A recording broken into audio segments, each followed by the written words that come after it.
Ang ating pong mensahe sa umagang ito is entitled, We Are Jesus Answered Prayers. No? We are Jesus Answered Prayers. And sa teksto po na ating nabasa, this is a conversation between the Father and the Son.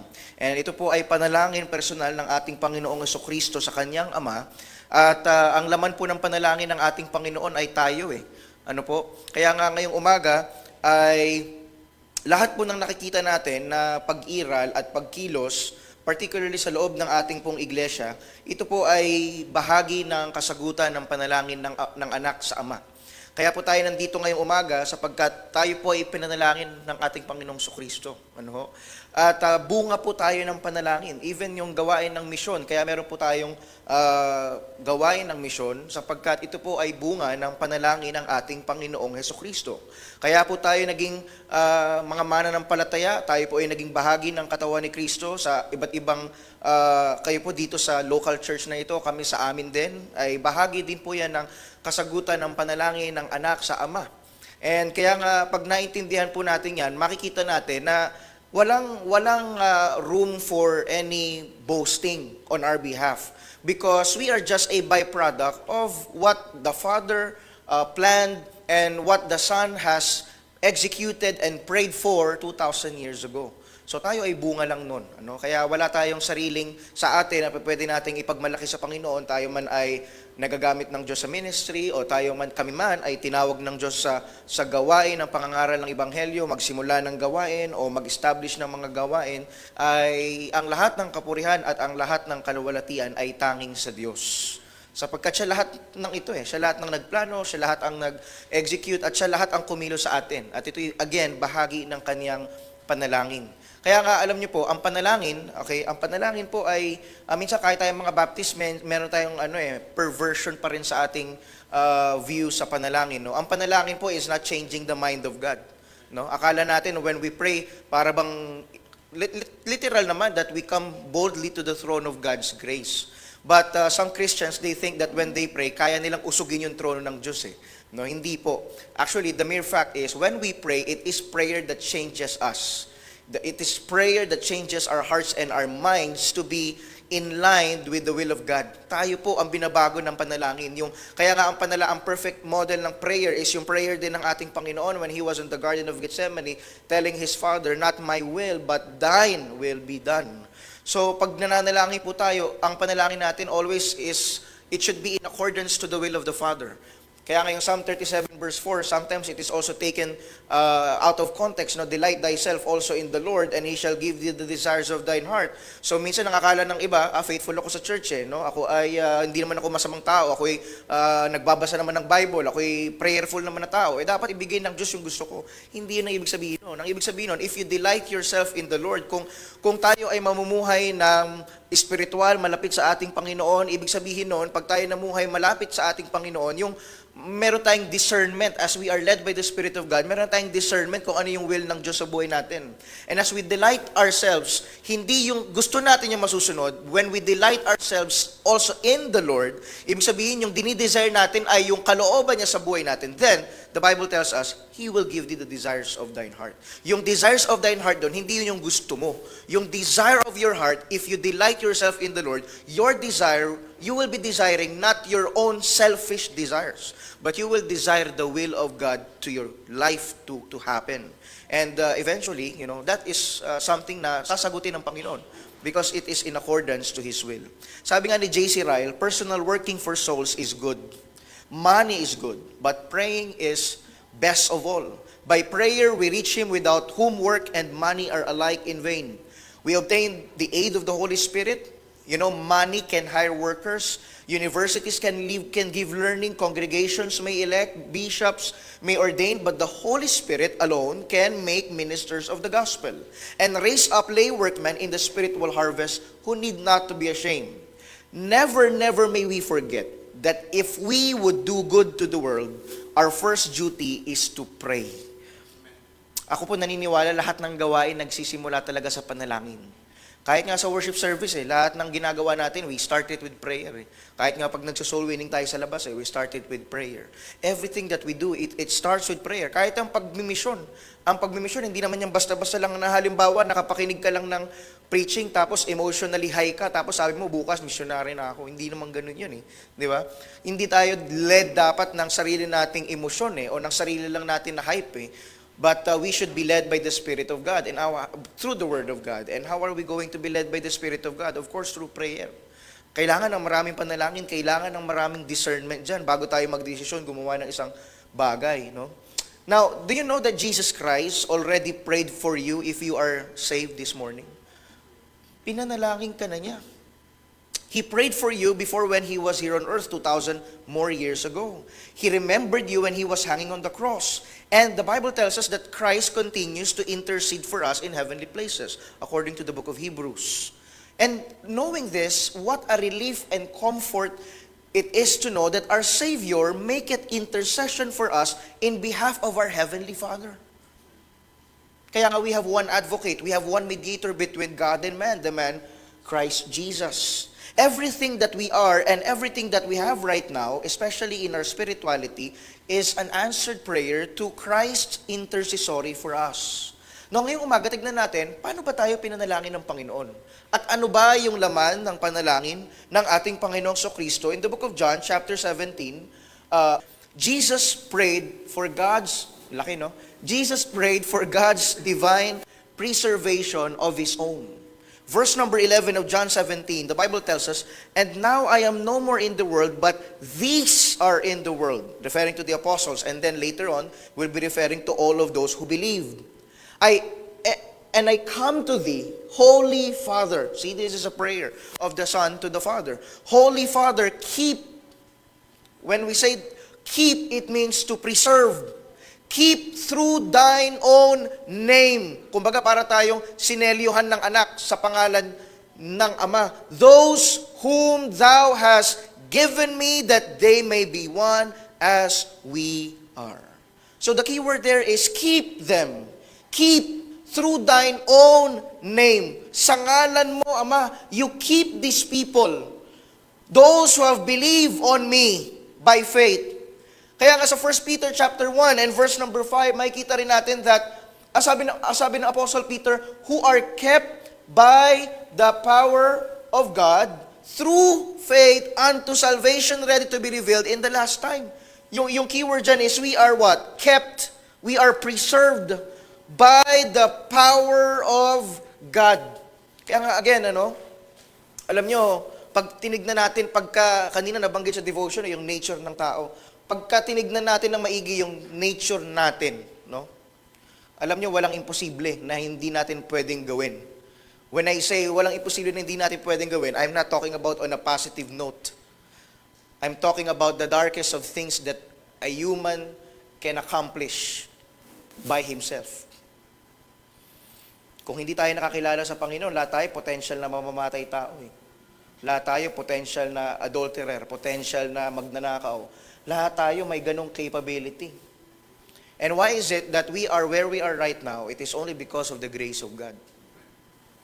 Kasi pwedeng ganon tayo ngayon. Pero bakit wala tayo doon ngayon? Sapagkat naligtas na tayo ng biyaya ng Diyos.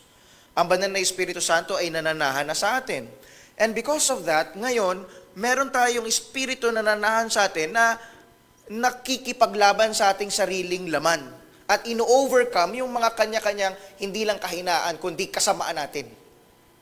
At kasama sa pag-preserve sa atin ng Diyos, ay ito nga, we are kept by the power of God. Kaya nga yung sanctification natin, sa Diyos pa rin yun eh. It is God, it is the Word of God, it is the power of God that sustains and keep us. Kaya nga si Apostle Paul, kahit siya, sabi niya, take heed lest ye fall. Ibig sabihin, may possibility pa rin na kahit tayo mga Kristiyano na, may possibility pa rin tayo malaglag, mahulog sa kasalanan.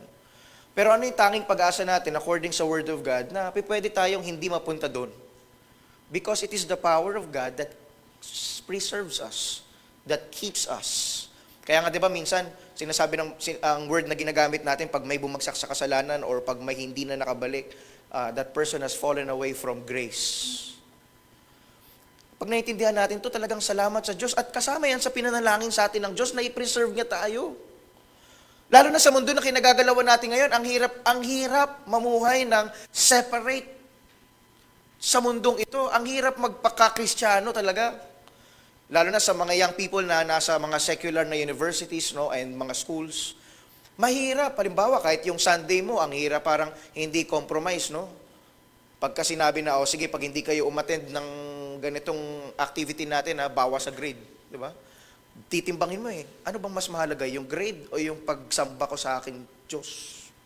Dapat doon pa lang, alam mo na, kung ikaw ay namumuhay ng sang-ayon sa Espiritu ng Diyos, alam mo na dapat agad yung sagot doon Pero yung pressure, matindi, Yung influence ng sanlibutan, it is something na, kumbaga, it requires us more dependence upon God if we want to overcome the world, as the Bible tells us.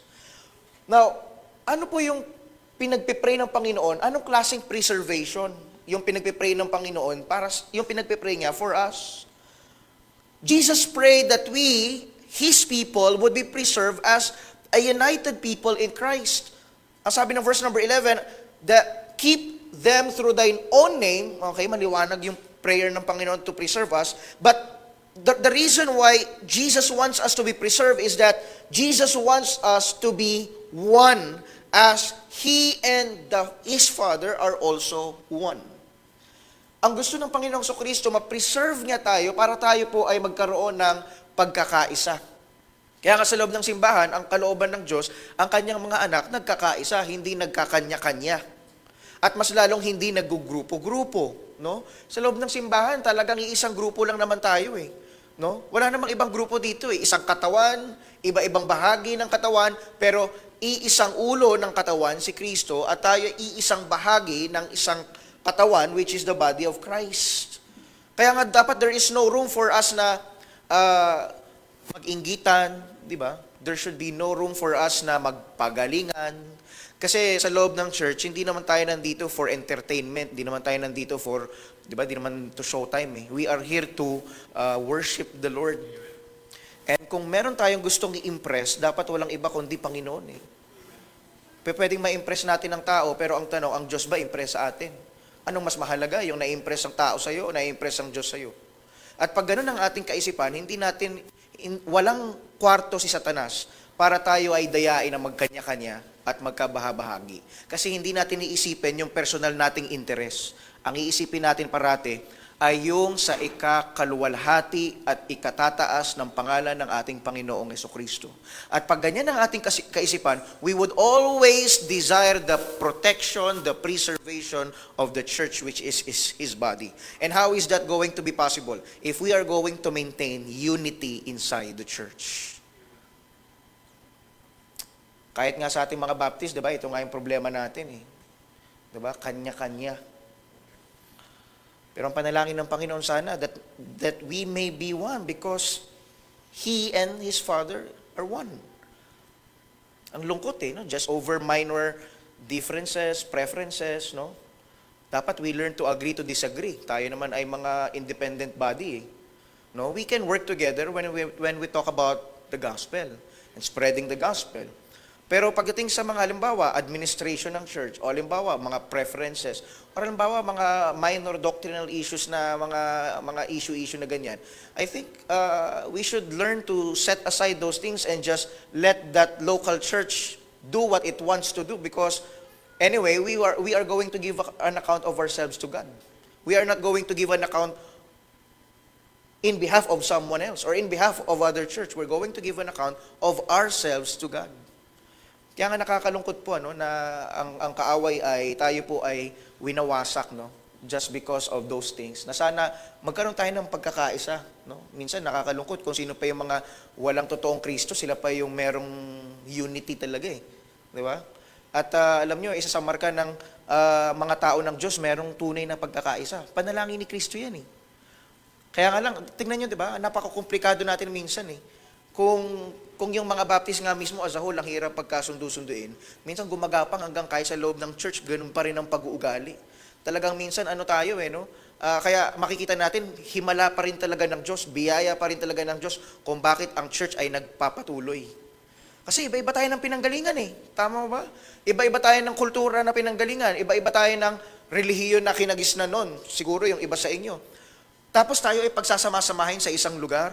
Tapos para gumawa ng isang main na duty and task, which is spreading the gospel, and then mag-build ng unity. That's, in a human concept, that's impossible.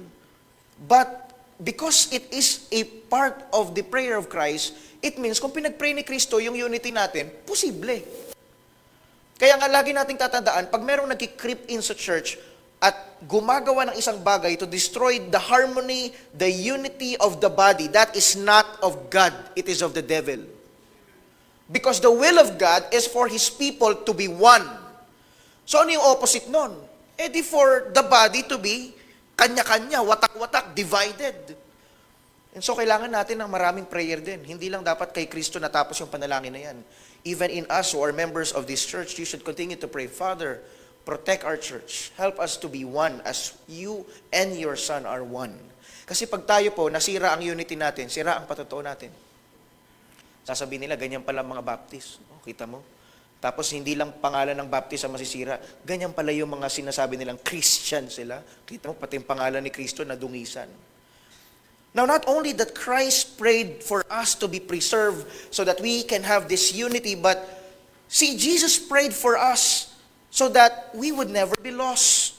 The Bible says in verse number 12, while I was with them in the world, I kept them, I have preserved them. Those that thou gavest me, I have kept. And this is a key word, none of them is lost. None of them is lost, but the son of perdition. Sino po yun? Sino po yun? Bakit binubulong niyo lang po? Sino po yun? Ha? Si Judas. He is the son of perdition, that the scripture might be fulfilled. So ibig sabihin, yung binigay ng Ama sa anak, yung 11 apostol, no? Lahat yun, walang nawala si Kristo. He has kept all of them together. But only one was lost because it's already also prophesied, no? It's also in the Bible. Kasama 'yon sa mangyayari talaga na ang isa ay magiging Judas, no? O ng Judas yung isa. Nakakabit na kasi talaga sa pangalan niya yung kasamaan no? Nang Judas yung isa. And you see, dito pinanalangin ng Panginoon. Later on, hindi lang yung mga apostol ang kasama diyan that we would never be lost, but it is the prayer of our Savior to all of His sheep, to all of us. Kaya nga alam nyo, imposible na ikaw na mulat ka na sa katotohanan, tas babalik ka ulit sa dati mong baluktot na paniniwala. Imposible yan. Halimbawa, nakarinig ka na ba ng na-save na, nabaptize na, no? Tapos naglilingkod na sa church, tas mamaya nabalik siya sa dati niyang relihiyon, na ang gospel ay hindi yung gospel na pinapaniwalaan natin. Di ba? Halimbawa, baptist ka na, nabalik ka pa sa iglesia ni Kristo, di ba? Talagang imposible yan. Malamang hindi ligtas yan Save ka na, naligtas ka na, biglang napaniwala ka pa ni Soriano, kahit patay na siya, nasa screen na lang siya. Hindi ka saved. Baptist ka na, tapos halimbawa, bumalik ka sa pagsamba sa ribulto, ay mas lalo. Paano ka na-save na hindi mo naintindihan yun? Jesus prayed that His people would never be lost. Kaya nga yung pinagpipray nga is yung preservation natin. Kailan tayo na-save? Isipin nyo lang po, magkalkula kayo sa utak nyo. Kailan tayo na-save? Ilang taon na later on hanggang ngayon? Ilang taon na tayong Kristiyano? Ilang taon na tayong mananampalataya ni Kristo? Sa ilang taon na yon, kaya ka nandito pa rin, hindi dahil sa matatag ka. Kaya ka nandito pa rin, hindi dahil sa magaling ka Hindi dahil nandito ka kasi malakas ka. Nandito ka pa rin dahil sa ang Diyos pinipreserve ka. Ang Diyos sinusustain ka. Pasalamat tayo sa Diyos, nandito pa rin tayo. Trabaho ng Diyos na i-keep at i-preserve niya tayo na kanyang mga anak. Salamat sa Panginoon. Kaya nga may verse sa Bible na misquoted at misinterpreted, no? Sa mga huling araw daw, ang sabi ng Bible, if it were possible, even the very elect should be deceived. Hindi sinasabi ng verse na yon na may madideceive na mga anak ng Diyos. Hindi yun Kumbaga, kaya nga minsan, pag nagbabasa tayo ng Bible, kailangan tignan natin kung figure of speech ba yun. Kailangan tignan natin kung yung context, yung grammar, no? O, balikan mo yung original word, yung Greek or yung Hebrew. May e-sword naman. Di mo naman kailangan maging scholar ngayon para makita mo yung original meaning. Di ba? Ano ibig sabihin nung, if it were possible, even the very elect should be deceived? If it were possible, meaning it's not possible. If it were possible. Kumbaga, if it. Pero ang ibig sabihin nun, it connotes that it is not possible. Because it is Christ who will preserve His own. Kung meron palang naligtas, tas biglang nawala, edi sinungaling si Kristo. Kasi sabi niya, that they would never be lost. Tayo pa naman mga Baptist, osas tayo eh. Ano yung osas? Once saved, always saved. Kung saved. Oo. Kung saved. Kasi kung hindi ka naman talaga saved, paano naman magiging once saved, always saved? Once you are saved, you are always saved. Pero kailangan, saved ka talaga. Kasi kung hindi ka naman saved, tapos false profession lang yon, nag-osas, pinaniwalaan mo yung osas. Hindi, kasi sumunod ako sa panalangin, nanampalataya na ako sa Panginoon. Kaya yun talaga yun, once saved, always saved. Delikado ka, siguraduhin mo. Just recently, parang nung Wednesday na madaling araw, Thursday na pala yun, no? May nag-chat sa akin, sabi niya, missionary, pwede ka bang kausapan? Mag-aalas 2 na madaling araw. Sabi ko, how urgent is urgent? Sabi ko, kung hindi masyadong urgent, we can just talk tomorrow early morning, or if it's urgent, sabi ko, if it's urgent, then we can talk now, no? Ang sabi niya, missionary, hindi kasi ako sigurado na ligtas ako. That's urgent. Okay, so sige, usap tayo. And then sabi niya, missionary, nung may OBS tayo noon, yung pandemic, 2019, doon ako nag-profess, doon ako tumanggap sa Panginoon. Pero fast forward, 2021, 2022, 6 years, 2025 na ngayon. Pero alam mo, missionary, wala ako nakitang pagbabago eh. Actually, to tell you frankly, parang lumala nga ako ngayon. Sabi niya, kailangan ko talaga ng advice, nababagabag ako, hindi ako makatulog. And so we talk. Sabi ko sa kanya, alam mo, pag ibang pastor yung kakausapin mo, ang sasabihin sa'yo ay, huwag ka mag-alala, si Satanas lang yan naglalagay ng doubt sa'yo. Kung tumanggap ka na sa Panginoon noon, nag-pray ka na ba? Tinanggap mo ba si Kristo? Nag-pray ka ba? Oo, yun na yun. Kaya hindi ka kailangan mag-doubt. Si Satanas lang yan. Kasi natural pa rin naman sa ating mga Kristiyano na nagkakasala eh.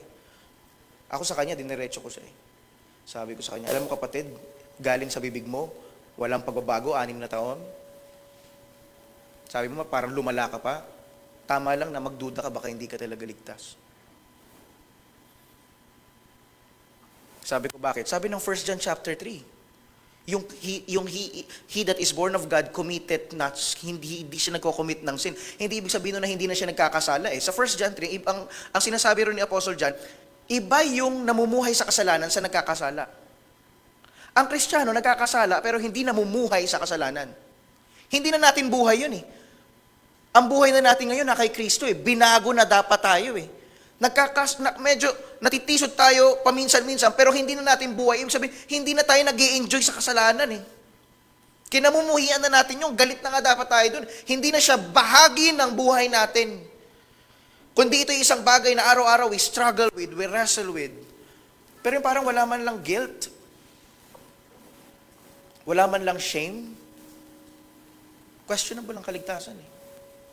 Sabi ko sa kanya, after we discuss 1 John chapter 3, alam mo kapatid, simple lang, bababa ko tong telepono kung hindi ka makakatulog. Hindi na kita pa susunurin ulit sa panalangin. Ginawa mo na yan eh.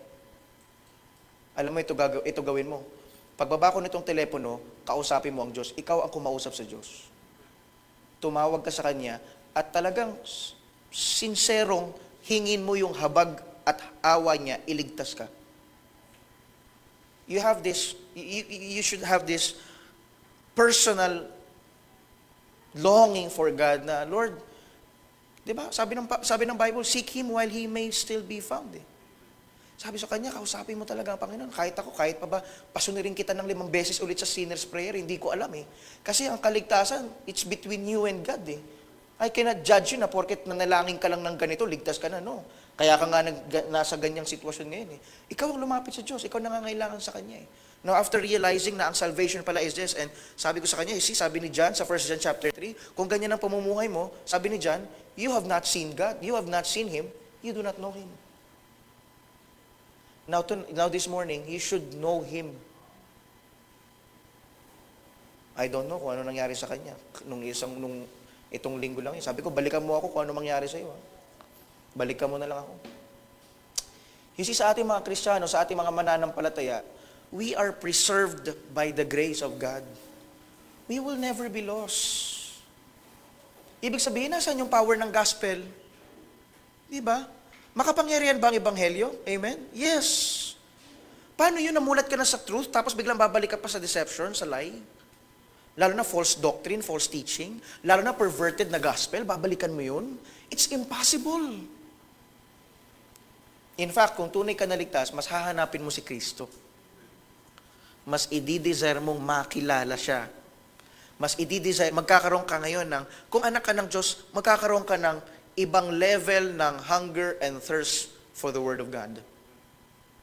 You will long after Him. Pag binasa niyo yung Book of Psalms, di ba, yung diary ni David, it's just like having that kind of relationship. Because yung pagkilala mo sa Diyos ngayon, hindi siya yung parang mechanical na pagkilala sa Diyos, kundi it is something that is intimate between you and a living God. Now, not only Christ prayed for us that we would be preserved as a united people, that we would never be lost, but you see, Christ prayed for us to be preserved, that we should be delivered from the evil. Verse 15, I pray not that thou shouldest take them out of the world, but that thou shouldest keep, yung keyword parate is keep, to preserve, keep them from the evil. Salamat sa Panginoon na hindi ba kayo natutuwa na bakit may ganyang panalangin si Kristo? Ibig sabihin, alam ni Kristo yung vulnerability natin. Christ knows that we are all vulnerable. And so He needs to pray this kind of prayer for us. Father, wala akong tiwala sa mga anak ko.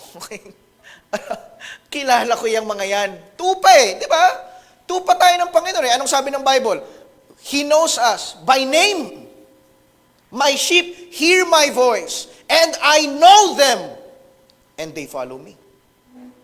And because, kaya nga, hindi ba kayo nagtataka sa dami-dami ng hayop na pwede tayo i-compare? Bakit kailangan ng gamitin ng Diyos ay tupa? Because anak ng tupa talaga tayo You know the dumbest, one of the dumbest creature in this planet ay tupa. Kaya nga yan yung hayop na kailangan ng shepherd para mabuhay. Pag walang shepherd yung mga yan, patay yan Mamamatayan agad. Bakit? Bangin na lang babagsakan nila, lulundag pa yan pabagsak na yun Walang awareness na kamatayan na yun, yung kanyang susundan Di ba? Tapos tutubo na lang yung mga wool niyan, kakapal na lang, tapos magkakaroon ng mga, tawag din, mga flies, mga fleas, ganyan, kakapal na lang yan, babaho, dudumi, tsura. Kaya yung shepherd, kailangan from time to time, i-cut yun, yung wool niya. Anong sabi sa Book of Psalms? Bubuhusan ng langis, ng oil, para yung mga fleas, hindi yun mamahay dun sa katawan ng sheep. Kailangan talaga yung matinding critical na pag-aalaga just to, maintain yung cleanliness, yung hygiene ng isang tupa. Because that tupa cannot be hygienic on its own. That tupa cannot live on its own. That tupa cannot survive on its own. And that's also us. Without God, our chief shepherd, wala tayo kung saan nandito tayo ngayong umaga. We will still be lost. We will still be in darkness. We will still be in our sins. We will still be wandering out there. Pero salamat sa Diyos na tagpuan niya tayo. Amen.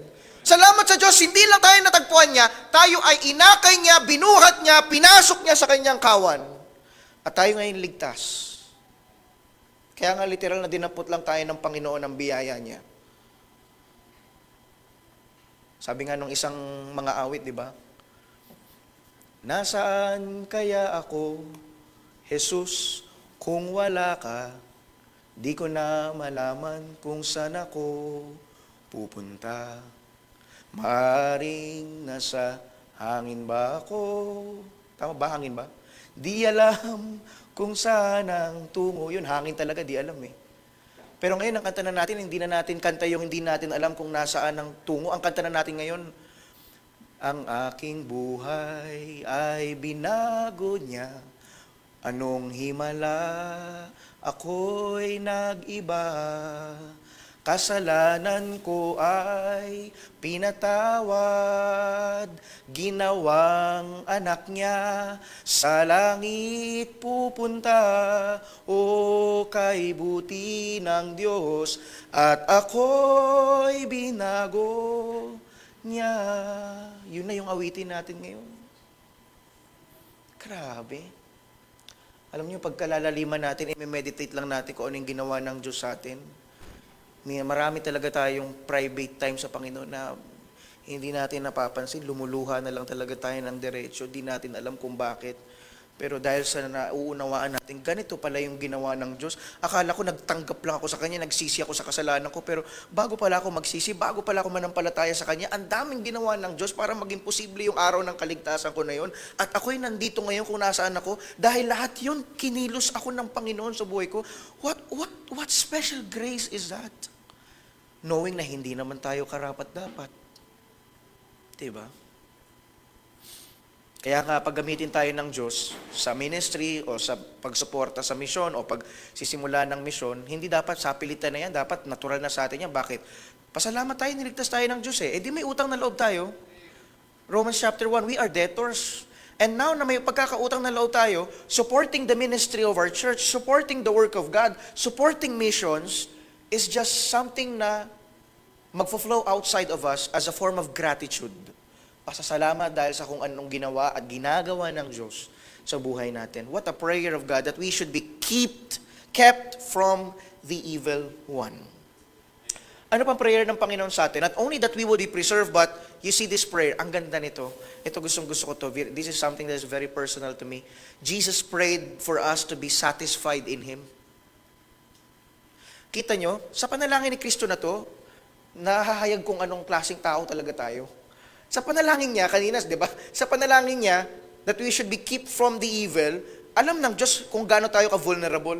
Sa panalangin niya naman na to, sa verse number 13, alam ni Kristo kung gaano natin kagusto masatisfy yung sarili nating kagustuhan. Kaya sa 1 John chapter 2, 15 to 17, di ba? Love not the world, neither the things that are in the world. If any man love the world, the love of the Father is not in him. Kaya nga pinanalangin ni Kristo, Ama, sana dumating ang panalangin ko sa mga anak ko, pagdating ng araw, yung mga lahat ng mga ipapanganak pa lang at tatanggap, mananampalataya sa akin, kilala mo kung sino yung mga yon. Ang sabi ni Kristo sa verse 13, and now come I to thee, and these things I speak in the world, that they might have my joy fulfilled in themselves. You know, this joy is joy that can only be found when we are fully satisfied in Christ. There is no real joy apart from the person of Christ. Kung meron tayong definition ng joy apart from the person of Jesus Christ, it's not joy. Ulitin ko po kung meron tayong sarili nating definition ng joy apart from Christ, it is not joy. It is just happiness. You can never be joyful apart from Christ. You can be happy, but you can never be joyful. Happiness and joy are two different things. Happiness is mostly temporary. Joy is something that is eternal, permanent. Happiness can be only external. Joy comes from within. Internal yan. Pag happiness, masaya ka kasi, tignan nyo from, yung happenings, from the root word happy, yun eh. Happy ka kasi yung happenings eh. Birthday mo, di ba? May okasyon sa church, outing, anniversary, happenings eh. Masaya ka. Kainan, masaya ka, happenings eh. Masaya ka rin pagkakasama mo yung mga tao na mahal mo sa buhay, kaibigan mo, kamag-anak mo. Masaya ka rin pag meron kang pera, masaya ka pag nabili mo yung bagong sapatos, bagong gadget na gusto mo, happy ka, di ba? Pero at the end of the day, babalik ka sa kwarto mo, mag-isa ka sa kama mo, tapos biglang sasabihin mo, yun na yun. Naranasan nyo na, di ba, pag gumraduate ka, yung mga kakagraduate lang dito, tapos 4 na taong kang nag-aral, ngayon nag-plus 2 pa, terrible, no? Tapos nag-plus 2 ka na nga, gagraduate ka pang hindi nakatoga, di ba? May sabit lang. Tapos biglang mamaya sa 6 na taon na pinagbuno mo para lang makatapos ka ng senior high school, pagka tinawag yung pangalan mo, hindi pa lalagpas ng 5 minuto yung daga sa dibdib mo. Pagbaba mo, sasabihin mo, yun na yun. Tapos pagbukas mo ng diploma, wala pang pangalan, papel lang na bond paper. Next month pa. Lalo na kung sa private school ka, magbayad ka muna ng dues, di ba? Tapos sasabihin mo, is this it? Is it worth it? Kayo mga young people, naisip nyo ba yun? 6 years of being in a classroom, all for one piece of paper without anything on it? happy ka. Pero sinasabi ng puso mo, yun na yun. Kasi yung yun na yun, ang magpupuno talaga doon, si Kristo lang. Kaya kahit yung mga mayayaman na tao, bilyonaryo, milyonaryo, lahat nasa kanila na pwede mong sabihin eh. Pero at the end of the day, matutulog yan, hindi makatulog na maayos, walang peace of mind. Diba? Walang comfort, iinom pa ng gamot, pills, para lang makatulog sila ng maimbing. Because it is Christ that makes the difference. Without Christ, there is no peace. Without Christ, there is no satisfaction. Without Christ, there is no joy. Without Christ, there is no hope. Kaya nga sa mga bisita po namin ngayong umaga, all you need is Christ. Kinakanta pa nga natin yan. Christ is all you need. Hindi natin matatagpuan yung totoong satisfaction sa mga barkada mo na iiwan ka na pag nag-asawa na yung mga yan. Hindi mo matatagpuan yung totoong satisfaction sa mga kamag-anak mo na kamag-anak ka lang pag may pakinabang ka. Di ba? Hindi mo matatagpuan yung satisfaction sa yaman ng sanlibutan na pwede kang anytime mabankrupt. Hindi mo matatagpuan yung satisfaction sa pagiging sikat na anytime isang short video clip lang sa'yo na hindi naman talaga yun yung ginawa mo or na context ng nangyari na po sa Facebook, sira ka na bilang tao. But our satisfaction can only be found when we are in Christ. How is that? Because this joy, ang sabi ni Kristo, that my joy might be fulfilled in you, because this joy comes from knowing God and His Son, Jesus Christ. When you do not know God and you do not know Christ in your life, you can never have true joy. Kaya nga nung naligtas tayo, doon lang natin talaga naintindihan, anong ligaya na meron kang kasiguraduhan, katiyakan ng langit ng buhay na walang hanggan. Hindi dahil mabait ka, hindi dahil malinis ka, hindi dahil nasadto ka, kundi dahil makasalanan ka, pero ikaw ay kinaawa ng Diyos, kinahabagan ng Diyos, at niligtas ka ng Diyos. Verse number 14. I have given them thy word, and the world hated them, because they are not of the world, even as I am not of the world. Alam niyo mga kapatid, it is through the word of God that we can know God. It is through the word of God that we can know who Christ is. Because Christ is the living word of God, and the Bible is the word of God. Alam niyo mga kapatid, ngayong umaga sa mga bisita namin, I hope that before you leave this place, you will know the true God and His Son, Jesus Christ. You cannot save your own selves. Hindi ka maliligtas, pupunta sa langit dahil lang mabait ka o relihiyoso kang tao o umattend ka ng church ngayong umaga. No. You can only be saved when you put your trust, your faith, absolutely, you place your faith, yung pagtitiwala mo, pananampalataya mo sa isang person. At yung person na yon ay si Jesus Christ. Hindi kung sino mang tao, hindi sino mang rebulto, hindi sino mang mataas na tao, di ba? Kamamatay lang, oh. Pero si Kristo lang ang tanging tagapagligtas. Hindi mo kayang iligtas ang sarili mo. Kahit pa ba sabihin mo, sundin mo yung 10 utos ng Diyos, be honest, wala naman nakakasunod talaga dyan. Meron ba dito na nakasunod ng 10? Taas naman ng kamay, manghingi ko advice eh. Kaya nga walang pupunta sa langit sa kung pabaitan lang. Kasi lahat tayo at some point, meron tayong, may kabaitan ka, pero mas malaki yung kasamaan mo eh. Ako din ganun, may kabaitan ako, pero may kulo din ako sa loob eh. Lahat tayo may ganyan, may tama tayo. Wala na nga tayo sa tama, di na nga tayo gumagawa ng tama, may tama pa tayo minsan, ang lakas pa ng tama natin. Kaya kung hindi sa biyaya ng Panginoon, mga kapatid, sasabihin ko sa inyo, talagang wala tayong patutunguhang maganda. Ito lang yan, sabi ng isang pastor na pakinggan ko, lahat ng mabuti na meron tayo, lahat yan attributed sa Diyos. Lahat ng masasama na ginagawa natin at meron sa atin, lahat yan sa sarili natin. Hindi natin dapat isihin ng Diyos. Tayo yan. Kaya ngayong umaga, again, sa mga bisita namin, I hope that before you leave this place, you will understand you cannot save yourself. Makasalanan tayo eh. Pero merong isang Diyos na nagkatawang tao na walang bahid ng anumang kasalanan, na nagbahid ng kasalanan mo at ng kasalanan ko. Sino yun? Si Kristo. At siya ang kailangan mo ngayong umaga. Sampalatayanan mo siya, kilalanin mo siya, at matatagpuan mo kung ano ba yung tunay na ibig sabihin ng kagalakan sa puso. Kasi si Kristo lang ang tanging makapagbibigay nun.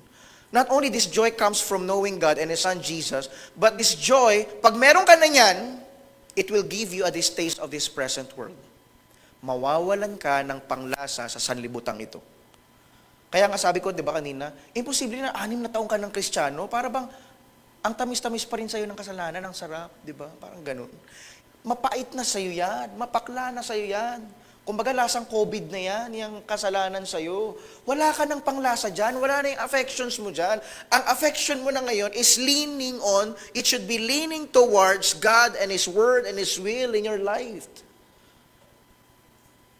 How can we know that we are the children of God? Ito sabi ni Kristo, the world will hate us. Sabi nga ni Apostle Paul kay Timothy, they that shall live godly shall suffer persecution for Christ's sake. Because they are not of the world. Tayo sa Pilipinas, medyo hindi natin maintindihan to because we have so much religious freedom. Sila Pastor Michael, sila Pastor Calvin, na bisita nilang India, nakita nila na kahit papano, sa atin dito sa Pilipinas, sobrang palad-palad talaga natin. Because we enjoy religious liberty. Kaya nga tayo nandito ngayong umaga naka-aircon pa tayo. Pero sa ibang bansa, ang mga Kristiyano doon, walang electric pan, walang bubong. Mag-gather sila sa bahay lang ng mga member. Kami, ganun ginagawa namin. O di kaya pupunta ng gubat, di ba? Para doon mag-gather ng worship service o maghating gabi sila mag-gather. Kasi bawal May restrictions, may persecution na nangyayari. But to us, andito tayo. Talagang walang excuse dapat tayo for us not to know God, His Word, His will. Kasi we are in an open country. But can you imagine Christians who are living in countries like North Korea, in Syria, di ba? In the Middle East, in some parts of North Africa na Muslim dominant. Sa Nigeria ngayon, pinagpapapatay yung mga Kristiyano na nasa gitna ng border Ilang daang Kristiyano na ang pinatay doon. Ang balita, tahimik lang. Di ba? Gustong i-annihilate ng mga Muslim yung mga Kristiyano lumalagpas doon sa border Kasi Nigeria is North Nigeria, predominantly Muslim. Southern of Nigeria, predominantly Christian. So lahat ng mga Christian na nagsispread towards dun sa border papuntang north, gusto ng mga Muslim, burahin sila sa mapa. Imagine nyo yan. Tapos tayo dito sa Pilipinas, di ba? Kahit mag-share tayo ng gospel sa labas, maglagay ka ng speaker dyan, bungangaan mo yung mga tao na naglalakad-lakad dyan.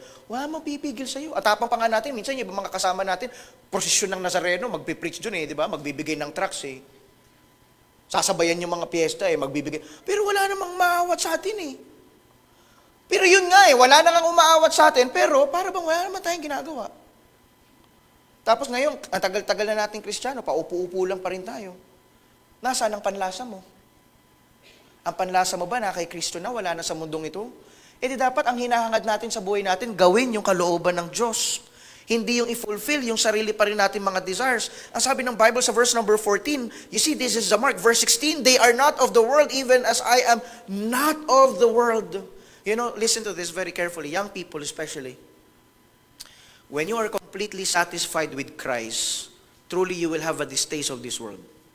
Kasi the more you draw yourself closer to Christ, mas lalo mo nakikita kung gaano kadumi, kung gaano kadilim, kung gaano makasalanan, kung papaano ang mundong ito headed towards destruction.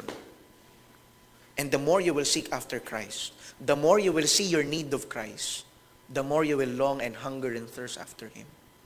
Pero kung nandun ka pa rin sa kabilang banda, kaya nga ito yun Pag hindi pa, Kristiyano na tayo, hindi pa rin lumalaki yung pagtingin mo sa Diyos. Maliit pa rin siya para sa'yo. Kasi pwede naman ganun yan Nagsisimba ka pero ang liit ng Diyos sa'yo Kaya kung tratuhin natin siya, akala natin, akala natin, ang Diyos pa rin ay kahoy na hindi nauusog Tama po Kasi para bang, alam niyo yun, nabubuhay pa rin tayo the way we wanted to live Hindi natin alam na kahit hindi natin siya nakikita o walang imahe nga dyan, nakikita niya exactly kung anong ginagawa natin at alam niya nga kung anong laman ng puso isipan natin But why is it that we are already saved pero sometimes nabubuhay pa rin tayo as if na, hindi man ako nakikita siguro ng Panginoon Gawin ko lang yung gusto kong gawin. No.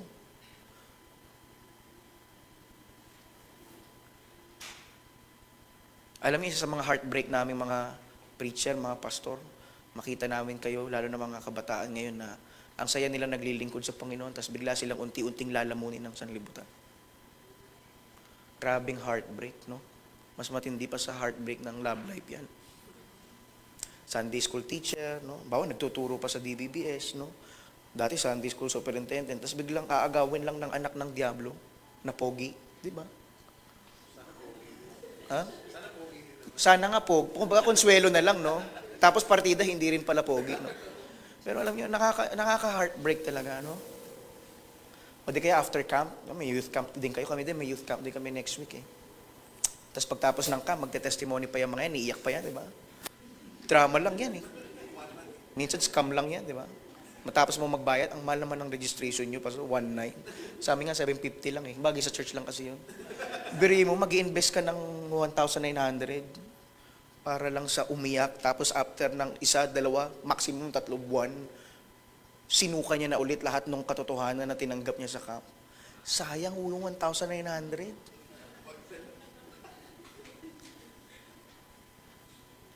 Nung kampo, alam mo, mga young people ngayon, minsan nakakatawa, pero nakakalungkot din. Umiyak, tapos, nung mga nakaraan, bago mag-pandemic, after ng camp, narinig ko mga testimony mga young people. Missionary, alam mo, nung sa church namin, kasi mo sa Sunday, salamat sila sa preaching mo, kasi may mga umiyak, kala namin kung ano na eh, no? Kala mo may nangyari na hindi maganda, no? Nag-uninstall na po ako ng Mobile Legends. Pambira, yun lang iniyakan. Ang tindi ng problema ng mga kabataan ngayon, no? Grabe, no? Talagang, wow, napakalaking tribulation, no? Napakalaki, no? Yung dati, yung mga umiiyak dati, yung mga nagsusuko na ng buhay, eh. Ngayon, ang iniiyakan ng mga young people, mag-uninstall lang ng Mobile Legend, eh. Kasi ganun sila ka-hook up sa sanlibutan, eh. Ganun sila ka-wired sa sistema ng sanlibutan na ang hirap dalhin sila dun sa plano at kalooban, direksyon ng Panginoon sa buhay nila kasi nga masyadong nilamon ng sistema ng mundo. Biriin mo yun, na-attend ka ng camp, mag-spend ka ng 1,900 para lang yung isang young people mag-uninstall, tapos nag-pandemic, nag-online lahat, in-install ulit. Pero alam niyo mga kapatid, kung tayo tunay na kay Kristo na, mawawala yung panglasa natin sa mga bagay na yan. Si Kristo yung mas hahangarin natin sa buhay natin. Salita ng Diyos. Kulang pa nga yung buong linggo na mag-aral tayo ng salita ng Diyos para mas makilala natin siya eh.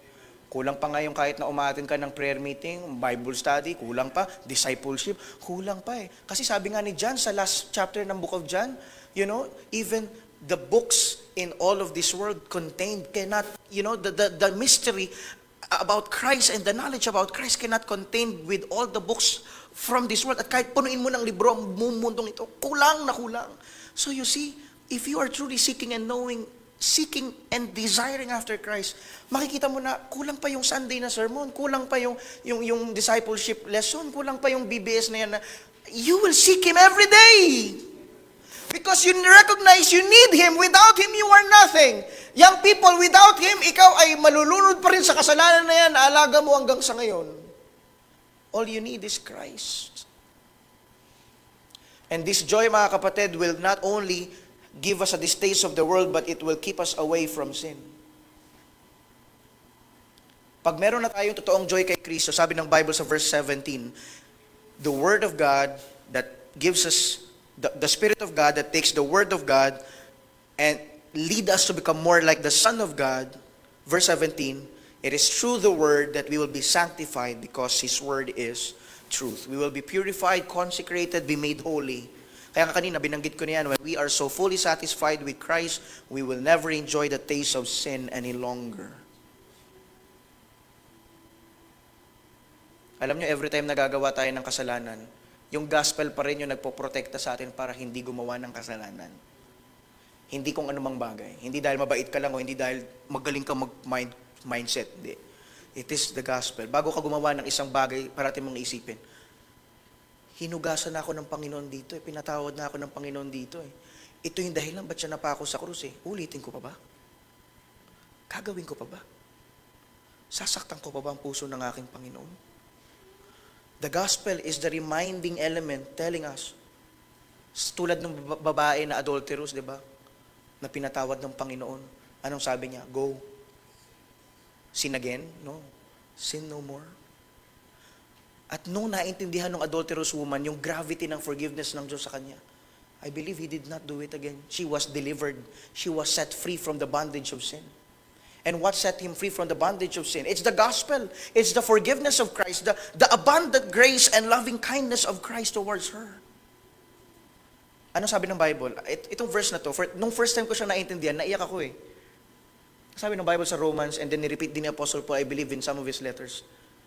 Know ye not that the goodness of God leadeth thee to repentance? Yung ma-meditate natin yung kabutihan ng Diyos, sino ang Diyos sa buhay natin, yun yung Yun yung katotohanan na parating nagdadala sa atin sa pagluhod at pagsamba sa tunay na Diyos. Yun eh. Yung sobrang buti ng Diyos sa atin, mahihiya tayo magkasala sa Kanya ulit. Nakakaya na parang ganito, para mas vivid yung illustration, kriminal tayong lahat, pinalaya tayo sa kulungan, na wala tayong ginagawa. Anong gagawin mo? Malaya ka na. Yay, malaya na ako. Pwede ko nang gawin yung ginawa ko, ba't ako nakulong? Hindi eh. Dahil malaya ka, nasasabi mo sa sarili mo, hindi ko na uulitin yung ginawa ko kasi ayoko nang babalik sa loob ng kulungan na yun. That is what grace does. Ang problema sa ating mga Kristiyano this morning, abuse of the grace of God. Kasi naiintindihan naman pala ako ng Panginoon, patatawarin din naman pala ako ng Panginoon. May 1 John 1:9 naman. Biruin mo, mali pa rin interpretation. If you truly understand the grace of God, it will not lead you to sinning more. If you understand the grace of God, you will strive to live a holy, sanctified, separated life for His glory. Palanding na po tayo. Ano po yung pinaka-application nito? If Jesus prayed for us, Jesus prayed for us to be sent into the world. Verse number 18, the Bible says, "As thou hast sent me into the world, even so have I also sent them into the world." So kita nyo yung purpose ng Diyos, hindi lang para iligtas tayo, maging member tayo ng church, mabaptize ka, gamitin ka dito sa mga ministries, but Christ intentionally prayed for you to be saved, to be part of the body, so that you will do something. And what is that? To be part of the Great Commission. To be part of His workers, laborers into all the world. Jesus prayed for us to be sent into the world. Why? Because through us, Jesus prayed that He will use us for the salvation of others. Verse number 20, "Neither pray I for this alone, but for them." Kaya nga sabi ko sa inyo kanina, yung una, yung mga apostles lang. Pero sa verse 20, nakita natin yung progression. Christ is now praying not only for the apostles, but for them also which shall believe on me through their word. E di sino yun? E di lahat tayo kasama na dyan. So verse number 23, "And the glory which thou gavest me, I have given them that they may be one, even as I in them." Hindi tayong nagliligtas, pero tayo pinanalangin ng Panginoong Kristo para maging tigapaghayag ng mabuting balita ng Ebanghelyo para sa ikaliligtas ng marami pang taong nawawala. Mga tupang naliligaw. Kalooban ng Diyos na maging alam nyo ba, hindi lang naman kami ang mga missionaries, lahat tayo missionaries eh. If you are saved this morning, tupa ka ng Panginoon, you are a missionary. Kasi kung hindi ka missionary, mission field ka pa rin. Kailangan maabot ka ng gospel. Naabot ka na ng gospel. So, dapat unti-unti, natututunan natin to also win the lost for Christ. At lagi nating tatandaan, again, dahil nga Diyos ang nagliligtas, hindi naman tayo. Kung tayo man ay nag-share ng gospel at walang resulta at walang bunga yan, yung contentment mo, hindi mapunta sana dun sa resulta. Pakinggan niyo po ito yung contentment natin sa paglilingkod, hindi mapunta sa resulta ng paglilingkod natin, kundi maging kontento ka na ikaw, yung buhay mo, yung oras mo, ginagamit mo para sa Panginoon. Yun na yun. Diyos ang magbibigay ng bunga, Diyos ang magbibigay ng resulta. Ang kailangan mo lang gawin, sumunod ka sa kung anong sinasabi ng Panginoon. Kasi kung sa resulta lang tayo, frustrated tayo. Halimbawa, sumusunod ka sa Panginoon, sasabi mo, tagal-tagal ko ng Sunday school teacher, sa lahat ng tinuruan ko, lahat walang nagsistay sa church, lahat na lang umaalis, ayoko na magturo. Hindi, you just need to be faithful. Kasi ang nire-reward ng Diyos, hindi naman yung bunga mo. Ang nire-reward ng Diyos, yung faithfulness mo. Well done, my good and faithful servant. It doesn't matter kung may bunga o wala. Diyos ang nagbibigay ng bunga. Sabi ng Bible, it is God who added to the church. It is God who gives the increase. So anong trabaho mo? Trabaho ko lang. It is just to simply open our mouth. That's just our task. Sa India, kung sa resulta ka lang babase, napaka-frustrating ng ministry doon. Buti sana dito tulad sa atin, magpa-medical mission ka lang, magpa-feeding program ka lang, dadagsain ka ng tao. Pagka ginawa mo doon yan, lalo na sa lugar namin na medyo mainit sa persecution, kukwestiyonin nila, bakit ka nagpapakain? Biro mo, nagpapakain ka na nga, questioning ka pa. Anong ginagawa niya yan? Ano ka ba? Ano ba yan? Church ba yan? Bakit? Kukonvert niyo ba yung mga tao? Grabe, terrible. Nagpakain ka na nga, masama ka pa eh. Jesus will use us for the salvation of others, and that, anong sabi ng Bible sa verse number 21, because Jesus will use us to unify those whom God has saved into His body. Tayo din ang gagamitin ng Panginoon to disciple these little ones. Verse number 22, that they may be one even as we are. That's the prayer of Christ. And dito mga kapatid, Jesus prayed for us to be sent into the world, not only to be laboring together with God in preaching the gospel, but to unify these people who are saved into His body. Kaya nga ang Great Commission, hindi lang yung nag-share tayo ng gospel, nag-share ka lang. Minsan nga, mas nakukuha pa ng ibang grupo yung ibig sabihin ng Great Commission eh. Kasi tayo mga Baptist, talaga namang without the benefit of the doubt, naintindihan natin yung go. Pero hindi natin masyadong na-meditate yung go, teach, baptize, yun, alam din natin yun. Pero may kasunod pa, teach. Verse 20, teaching them to observe all things whatsoever I have commanded you, and lo, I am with you always, even unto the end of the world. Kaya ngayong iba, sinasabi nila, go and make disciples. And that's it. That's it. That's the Great Commission. We are not just to be used by God sharing the gospel, but dapat gamitin din tayo ng Panginoon to disciple people. It doesn't matter gaano karami. But the question is, tumatanda na tayong Kristiyano, meron na ba tayong dinidisciple? Sana bago tayo mawala sa mundong ito, makapag-duplicate tayo ng sarili natin kahit sa isang tao lang. That's our task. That's the Great Commission. It's about training people. It's about discipling people. And then, Jesus prayed for us to be sent into the world, not only that God will use us for the salvation of others, and those who are saved, God will use us to disciple them, to help them be part of the body of Christ. But all of these things, pinagpray ng Panginoon so that Jesus wants His glory and the Father's love to be made known. In verse number 24 to 26, as we have read in the scriptures, Father, I will that they also whom Thou hast given me be with me. Kaya nga once saved, always saved. Pinanalangin ni Kristo na tayo, na mga tupa niya, ay makakasama niya, will be with Him. That they may behold my glory, para makita natin yung kapuspusan ng kaluwalhatian ng Diyos. Alam niyo ba, pag tinignan natin yung mundong ito, nakikita natin yung glory ng Panginoon, but it is just a surface of what His glory is. When we see Jesus, that is the only time we will behold the fullness of the glory of God. Kaya nga, that's the most exciting part in heaven.